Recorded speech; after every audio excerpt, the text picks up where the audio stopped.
Take that, sexual chemistry doubters. The Bachelorette crossed many a boundary Monday night. Not only did audiences have to watch as President Donald Trump announced his Supreme Court pick with the pomp and circumstance of a twisted rose ceremony, but we also were forced to contend with the franchise's odd obsession with its participants' sexual histories, or lack thereof. Frontrunner Colton Underwood geared up to tell Becca Kufrin that he was, at age 26, still a virgin. A rational person might conclude that Colton's status as a virgin, or not a virgin, says very little about whether he and Becca should continue to date. They have intense physical chemistry, both look like beautiful people who belong on reality television, and both have a dull sweetness about them. But, of course, this is The Bachelorette, so the show must lean into our society's most retro ideas about what being a virgin means, particularly for a man. The Bachelorette would have us believe that virginity is a virtue, until it's not. Once some imaginary age line is crossed, 18, 20, 21, 25, it becomes a big responsibility for whoever your first sexual partner happens to be. We kindly call bullshit. It's time to cool it with this obsession. Let's make 2018 the year a person's sexual history, or lack thereof, is treated as a value-neutral fact about them. Because that's what it is. This week's Here to Make Friends podcast, HuffPost's Emma Gray and Claire Fallon, along with E! News editor Tierney Bricker, plumbed the depths of the show's virginity obsession. Emma Gray: we'll get back to Colton, and the fact that Colton is a virgin, which we had known from the teasers, but it hasn't come up the whole season. Claire Fallon: and we actually learn about it from the guys back in the suite having a little boy chat about it, and about whether he's going to have to address it. Gray: I know that the producers certainly sat them all down and were like, you must talk about this now, but it was so weird the way they were talking about his virginity. Fallon: yeah, Colton is what, 25? 26? He's apparently been in one serious relationship. But regardless, it's not anyone's business. It made me really uncomfortable the way they were talking about what a big responsibility it would be to deflower him. Tierney Bricker: they called it the skeleton in his closet. I think they used that phrase about his virginity. Gray: it just feeds into all these weird conceptions we have about virginity, as though you're one person when you are a virgin and then you cross that boundary and you are another person, you are released of something, or you've given up something, if you're a woman. On both ends, we have an obsession over someone's status, and it's so counterproductive. Fallon: what I see on The Bachelor often is this very specific idea of what an acceptable sexual history is. It's like, you don't start too young. Maybe when you're 18 to 20. Gray: with someone you love. Fallon: and then you've maybe had a couple sexual partners since then. Gray: in serious relationships.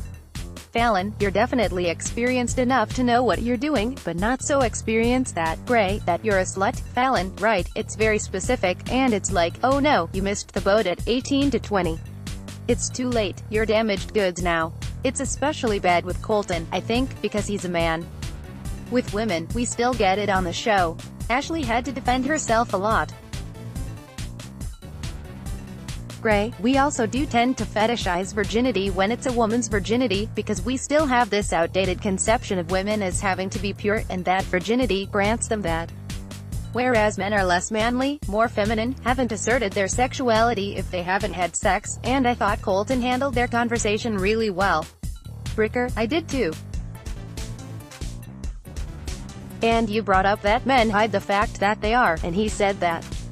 I wondered if he did that because he knew he had told his buddies in locker rooms. He talked about all his sexual experience, and he's coming on a reality show saying he's a virgin.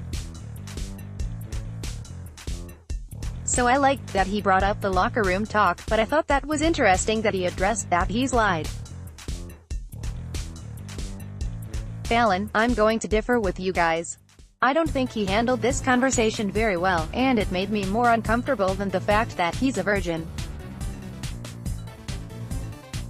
I thought that it was unsettling that he revealed that he lied a bunch about it in a locker room setting, and I guess made up elaborate stories about his sexual exploits. That made me really uncomfortable. Also, Becca was asking him questions that he just wasn't answering, to the point that it was really unclear to me why he was even telling her. Gray, why he thought it was relevant. Fallon, right. Was he saying, this is important to me and I want to not have sex and save that for a later point?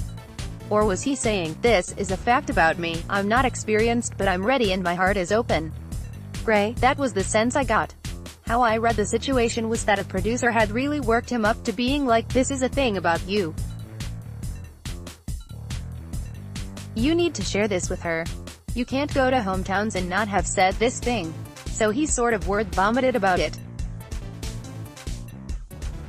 I do understand why he would say, I was ashamed of this, and therefore I did make up these stories. I don't think it's great, but it also seems completely realistic, in a hyper-masculine setting, that you would feel this pressure to the point that as a 20, 21-year-old, 23-year-old guy, you would try to fit in really hard. I'm not saying it's good, Fallon, I'm just saying, he literally was like, it was just locker room talk. And I have a bit of a reaction to that now. I don't think that I'd necessarily want to be with a guy who's like, oh yeah, in the locker room I say all kinds of shit about women. Gray, I agree. I don't think it's great. But perhaps it was honest, and that gives Becca the opportunity to decide if that's something that rubs her the wrong way or not.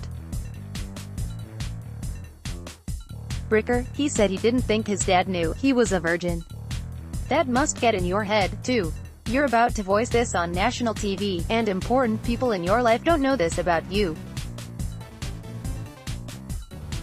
Gray, maybe we don't need to have these conversations on national television at all.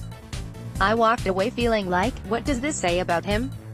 Fucking nothing. For more on our virginity fixation and The Bachelorette, listen to Here to Make Friends, subscribe to Here to Make Friends, Apple Podcasts, Acast, Radio Public, Google Play, Stitcher, RSS. Do people love The Bachelor, The Bachelorette, and Bachelor in Paradise, or do they love to hate these shows? It's unclear.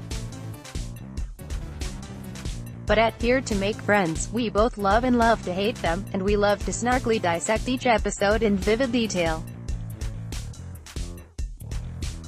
Podcast edited by Nick Offenberg. Related. One man's futile attempt to inception The Bachelorette into giving him a rose. Congrats to Bachelorette winner Brett Kavanaugh, Bachelorette contestant Lincoln Adam convicted of assault. Download.